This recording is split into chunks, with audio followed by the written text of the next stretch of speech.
भारत में मुद्रास्फीति किस दर की माप के आधार पर जो है ना हम इसकी माप करते हैं।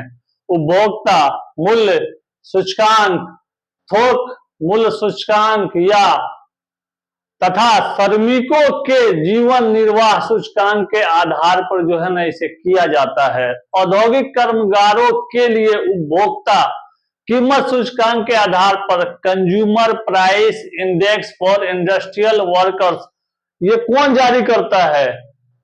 श्रम ब्यूरो जारी करता है। जैसे जो है ना प्राइस जो है ना, जैसे कंज्यूमर प्राइस, कंज्यूमर जो है ना वो किसी अगर लेबर के साथ अगर आप ये करते हैं तो जाके कंज्यूमर कोर्ट में अगर केस कर देगा। जैसे कोई काम कर रहा है, अगर उसका आपने मार लिया, अगर पैसा हड़प लिया, और देखिए लेबर यूनियन का जो है ना वो डायरेक्ट इंग्लैंड से कंट्रोल होता है। इसका मेन जो एसोसिएशन जो हेड है ना सारे विश्व का जो है ना वो इंग्लैंड में लेबर यूनियन बैठी हुई है। औद्योगिक उत्पादन सूचकांक IIP के लिए industrial for index price, industrial for index price 2011-12 के आधार पर हम जो है ना इसको ज्ञात करते हैं। इसका उपयोग नीति निर्माण उद्देश्यों के लिए वित्त मंत्रालय, भारतीय रिजर्व बैंक आदि सहित सरकारी एजेंसियों द्वारा किया जाता है। और जिसमें क्या है, इस्पात, सीमेंट, कोयला, प्राकृतिक गैस, उर्वरक, रिफाइनरी 2023 में 8 प्रमुख उद्योगों का सूचकांक जो है ना इसके आधार बनाया गया था। और 2011 के हिसाब से ये इंडेक्स के हिसाब से देखते हैं। प्रमुख उद्योगों के उत्पादन संयुक्त और व्यक्तिगत प्रदर्शन के मापने के आधार पर किया जाता है। और ये फरवरी 2024 में भारत एक औद्योगिक उत्पादन सूचकांक, इसका कितना प्रतिशत था? 5.7% रहा है। इसका 5.7%।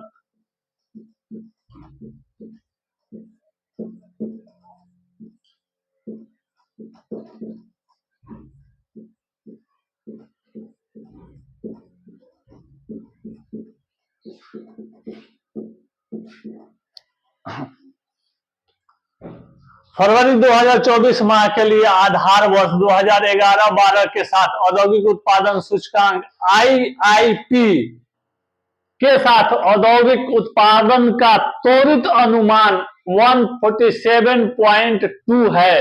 फरवरी 2024 माह के खनन, विनिर्माण और विद्युत क्षेत्रों के लिए औद्योगिक उत्पादन है। तो इसको क्या देखेंगे हम लोग? औद्योगिक उत्पादन सूचकांक, इंडस्ट्रियल प्रोडक्शन इंडेक्स का आधार वर्ष हम 2011-12 मानते हैं। मैं बार बार ये चीज बता रहा हूं आप लोगों को, ये क्वेश्चन आएगा, ये क्वेश्चन आप लोग पढ़िए और आगे के लिए तैयार कीजिए, ठीक ना। आने वाले समय में ये पूछेगा। आइए अब आगे हम चल के क्या देखेंगे, मुद्रास्फीति के कारण अर्थव्यवस्था में क्या परिवर्तन आते हैं। इसमें वस्तुओं के मूल्य में वृद्धि होती है तथा मुद्रा के मूल्य में कमी आती है। इकोनॉमिकल जो है ना क्राइसिस आती है, हरास होता है, डिक्लाइन होता है। मतलब मार्केट जो है ना बिल्कुल मार्केट में एक इन्फ्लेशन आ जाता है, एक मंदी सी आ जाती है। हम इसको इसी एक आधार पे आप जान लीजिए।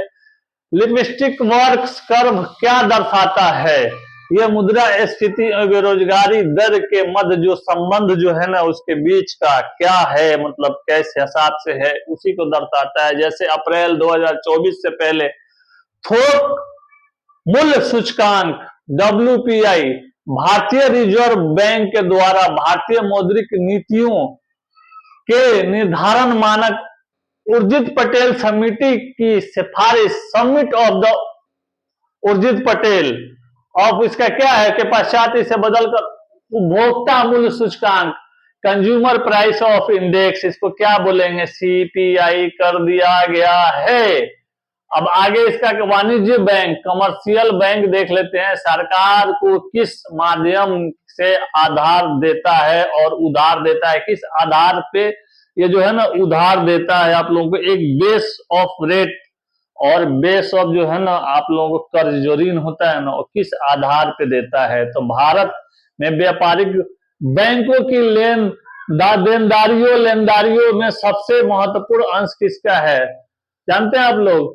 सावधि जमाएं, फिक्स डिपॉजिट, जो एक सावधि जो जमा होगा ना आप लोगों का, जो उसको कैसे करेंगे? प्रमुख समूह जैसे प्राथमिक वस्तु हो गया, वस्तुओं की संख्या हो गया, जिस तरह 2004-5, 2011-12, जैसे प्राथमिक वस्तु 102 है तो 2004-5 में 102 होगा और वो आगे बढ़ेगा, जैसे 2011-12 में 117 हो जाएगा, 118 हो जाएगा, इस तरह हो जाएगा। उसका भरांश 2004-5 में क्या होगा? वो 20.12 होगा, जैसे 20 में गुना कीजिएगा ना, 20-25-100, तो ये क्या हो जाएगा 2011-12 में? तो 20 और 2 इसमें क्या हो जाएगा? 22 हो जाएगा। आप लोगों को पता नहीं समझ में आ रही है नहीं आ रही है? ये जो है ना इन्फ्लेशन ऑफ मनी का एक चार्ट आएगा इकोनॉमिक में, बजट में, आप लोग देखिएगा।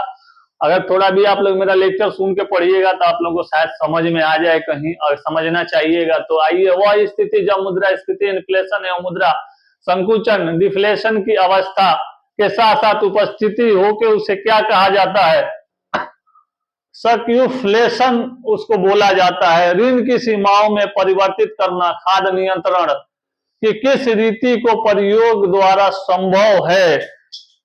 ये जो है गुणात्मक साख नियंत्रण के द्वारा ये प्रयोग में लिया जाता है। क्वांटिटेटिव क्रेडिट कंट्रोल है ना, ये उसके द्वारा इसको किया जाता है। मुद्रास्फीति एवं मंदी रिसेशन की एक उपस्थिति, जब रिसेशन आएगा ना, जब मंदी आएगी ना, तो उसमें क्या दर्शाएगा? वो गतिहीन स्फीति दर्शाएगा। स्टेज फ्लेशन जो है ना वो एक दर्शाएगा। एक स्टेज जो होता है, स्टेज फ्लेशन उसको बोलते हैं। जैसे ये हो गया ना स्टेज फ्लेशन, ये आप लोगों को एक समय के लिए, इसको टाइम फिक्स बोल दीजिए,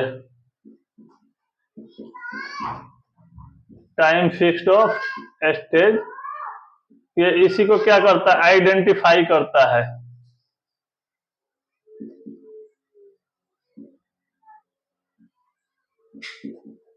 आइडेंटिफाइज करेगा, ये आइडेंटिफाइज करके आप लोगों को ये करेगा, ठीक ना। अब आइए आगे क्या देखेंगे? अस्फीति डिफ्लेशन के कारण बाजार पर क्या प्रभाव पड़ता है? इस जो बाजार है ना, डिफ्लेशन के चलते बाजार में क्या होगा? आप लोगों को वस्तुएं और सेवाओं के समान कीमत स्तर में सतत जो है ना क्या होगी? उसकी गिरावट आ जाएगी। जैसे 20 रुपए का जो सामान मिल रहा है ना, वो 10 रुपए में आ जाएगा। यही वजह है जो चाइना में आप लोगों को पहले भी मैं बता चुका हूँ, कम्युनिज्म जो आया था ना उस टाइम में, तो कम्युनिज्म पूरा हावी हो गया था उस टाइम में। तो एक सिगरेट का जो है ना, अगर पॉकेट लेना होता था तो एक टुकड़ी नोट लेके जाना होता था। इतना ज्यादा होना, जैसे higher the price lower the demand, आप लोगों ने सुना है ना, वही चीज है ना। मतलब मनी का जो है ना वैल्यू बिल्कुल गिर जाएगा। देखिए पाकिस्तान का क्या है, अपने अगर 100 रुपया है और पाकिस्तान का 204 रुपया है, और 210 रुपया है, 215 रुपया, 220 रुपया है, तो यहाँ की हमारी इकोनॉमिक ग्रो है, वहाँ की इकोनॉमिक है ना डाउन है। तो क्या वहां पे जो हम जैसे आटा इसीलिए वहां है ना 200 रुपया, 100 रुपया, जैसे हमारे यहाँ 40 रुपया आटा मिल रहा है, 45 रुपया, तो वहाँ ट्रिपल मिल रहा है। मतलब वहां का मनी क्या है? मनी डिवैल्यूएट है। यही वजह है, जहाँ मनी डिवैल्यूएट होगा ना वहां पे मार्केट में मंदी आई जाएगी। जैसे देखिए, और इसका क्या है? सीधे बाजार से इसका लगाव होगा। अगर बाजार से लगाव नहीं होता तो फिर जो है ना मार्केट पे कोई इसका असर नहीं पड़ता, कोई इफेक्ट नहीं पड़ता। इफेक्ट क्यों पड़ता है? इसी वजह से इफेक्ट पड़ता है। आइए आगे हम टॉपिक पे फिर देखते हैं। अब क्या देखेंगे? भारत में मुद्रास्फीति के माप किस आधार पर की गई, आप लोगों को बता दिया। और आगे इसमें आइए अब फिर देखते हैं, भारत सरकार द्वारा प्रत्येक 5 वर्ष में एक बार मुद्रास्फीति लक्ष्य निर्धारित करने का प्रावधान किया गया है। अब नीति आयोग बना दिया गया है। पहले पंचवर्षीय आयोग होता था, जो पहले 1951 में सबसे पहले पंचवर्षीय योजना जो है ना कांग्रेस की गवर्नमेंट थी उस टाइम में जो है ना वो लागू किया गया था। शायद आप लोगों को पता नहीं होगा। और कृषि को जो है ना उन्नत करने के लिए और विकसित करने के लिए, सब और डेवलपमेंट के लिए, हर सेक्टर के लिए जो है ना योजना लाई गई थी। लेकिन अब जो है ना हर 5 वर्ष पे और हर 10 साल पे एक आयोग की गठन किया गया था। जिस तरह पे कमीशन कर्मचारियों के लिए जो है ना आयोग गठन किया गया था, जो हर 10 साल पे जो है ना पे रिवीजन होता था सरकारी कर्मचारियों के लेके। और फिर जो जैसे इनका बढ़ता था तो प्राइवेट सेक्टर वालों को भी बढ़ता था। लेकिन गवर्नमेंट पता नहीं अब क्या काम कर रही है, कैसे कर रहे हैं, धर रहे हैं। अब इन्हीं लोगों को करना है, हमको आप लोगों को तो करना नहीं है। मैं तो आप पढ़ा रहा हूँ, आप लोगों को पढ़ना है। आप लोग आइएगा फील्ड में, जैसा काम कीजिएगा तो हो सकता है कहीं आप लोगों में कोई अच्छा आ जाए तो काम करे अच्छा से, तो हो सकता है उन्नति होगी, ऐसा कुछ नहीं है। और फील्ड में आके आप लोग ईमानदारी से काम कीजिए, इसके आगे मैं कुछ नहीं बोलूंगा। आगे आइए चलते हैं। मौद्रिक नीतियों की समीक्षा कितने अंतराल पर की जाती है? प्रत्येक 2 माह के उपरांत में की जाती है। और नकद आरक्षित अनुपात, कैश रिजर्व रेशियो और खुला बाजार कार्रवाई, ओपन मार्केट ऑपरेशन साधन है। मौद्रिक नीति का ये साधन है। किसका साधन पूछ देगा आप लोग, बोलिएगा मौद्रिक नीति का साधन है। मौद्रिक नीति, मॉनेटरी पॉलिसी का निर्माण भारत के किस के द्वारा किया जाता है? भारतीय रिजर्व बैंक के द्वारा किया जाता है। आरबीआई जो है ना, इसमें आप लोग DSLR, SLR, repo rate, repo reverse repo rate का नियम कौन करता है? भारतीय रिजर्व बैंक के द्वारा होता है। और देखिए जो ग्रामीण बैंक है ना, ग्रामीण बैंक भी जो है ना आरबीआई से जैसे संचालित, हर जगह जो कोई भी बैंक है ना, वो इंडिया के अंदर कह रहा हूं, मतलब वो सब आरबीआई के द्वारा ही संचालित होती है। समझ रहे हैं आप लोग? क्योंकि सबको पैसा चाहिए तो कौन देगा? आरबीआई देगा। जैसे घर में जो मुखिया है ना, अब जरूरत लगेगी, जैसे आप लोग पढ़ रहे हैं तो आपके पापा ही ना पैसा देंगे, आपकी हर जरूरत पूरा करेंगे। उसी तरह जो है ना पूरा आरबीआई है, मान के चलिए, हेड ऑफ जो है ना पूरा डिपार्टमेंट है।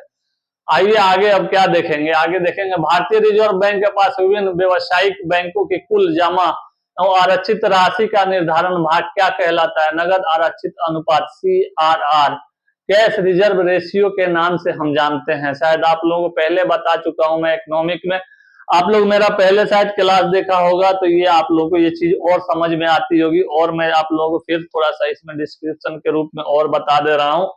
आप लोग इसको एक बार देखिए, पढ़िए, अच्छा से समझिए। और जब भारतीय रिजर्व बैंक नगद आरक्षित अनुपात में वृद्धि की घोषणा करता है तो इसका तात्पर्य क्या होता है? इसका तात्पर्य ये होता है, इसका ये करना ये है ताकि वाणिज्य बैंकों के पास उधार देने के लिए मुद्रा की कमी होगी, इसलिए ये जो है ना, ये अपना एक राज्य भविष्य निधि, स्टेट प्रोविडेंट फंड जो है ना, उसके अंतर्गत जो प्राप्त हुआ मुद्रा कोष में जमा जो किया जाता है, ताकि सार्वजनिक रूप से लेखा निधि में जो है ना ये सहायक हो सके। समझ रहे हैं आप लोग? तो इसीलिए ये किया जाता है। भारत में मुद्रा स्फीति मापन की सबसे लोकप्रिय माप इकाई क्या है? उपभोक्ता मूल्य सूचकांक, consumer price of index, CPI है। यदि किसी अर्थव्यवस्था में वस्तुओं एवं सेवाओं की मांग की अपेक्षा आपूर्ति अधिक हो जाए तो इनकी कीमतों में गिरावट आती है, जिसे मुद्रा संकुचन, डिफ्लेशन कहा जाता है। आयरेशन ट्विस्ट किसके द्वारा प्रारंभ किया जाता है? रिजर्व बैंक के द्वारा किया जाता है। भारतीय रिजर्व बैंक है ना, वही जो है ना इसका जो है ना करती है आप लोगों को, दूसरा कोई नहीं कर सकता है। दूसरा क्या है? अनुसूचित वाणिज्य बैंक किसानों और ग्राहकों को जिस दर पर ऋण देते हैं उसे क्या कहा जाता है? आधार बेस कहा जाता है, आधार रेट कहा जाता है। बेस रेट के नाम से हम जानते हैं।